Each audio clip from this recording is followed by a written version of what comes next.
C'est une tradition dans cette émission, dans le dernier tiers en tout cas de cette émission, on pose des questions un petit peu personnelles sur nos invités. Alors après la victoire de François Hollande en mai, Bruno Le Roux, vous étiez un des rares quadras, ce qu'on a appelé les quadras du Parti socialiste, à ne pas afficher d'ambition ministérielle. Vous l'avez dit, je ne souhaite pas avoir de portefeuille ministériel. Alors votre spécialité c'est la sécurité, hein, on le sait, on en a déjà parlé sur ce plateau d'ailleurs. Est-ce que vous trouvez que Manuel Valls prenait tout simplement trop de place? C'était un concurrent trop important?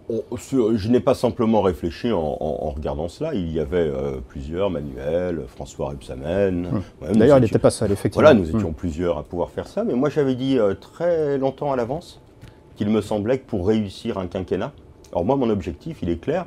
Je l'assume sans difficulté. Je l'ai dit dans une lettre d'ailleurs que l'on trouve sur mon site, qui s'appelle la lettre du changement, que j'ai souhaité faire pour essayer de mettre avec mes mots, l'action politique a été seule pendant 6 mois. Mais moi, je veux installer la gauche dans la durée. Je veux faire en sorte que pour la première fois, avec une majorité qui soit une majorité solide, un président de la République socialiste soit réélu.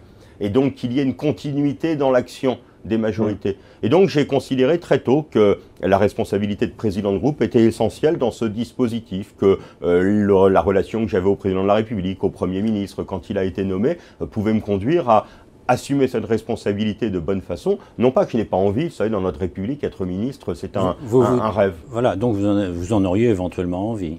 Ah, mais à un moment venu, oui, bien entendu.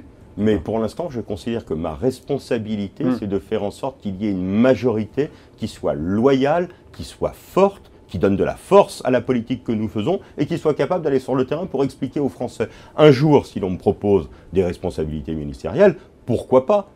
Quand on fait aujourd'hui ce que l'on fait, c'est une belle reconnaissance de la République que de savoir mettre nos capacités au service d'une action particulière. Mais pour l'instant, et je l'avais dit depuis très longtemps, c'est la solidité de la majorité derrière le président de la République qui m'intéresse.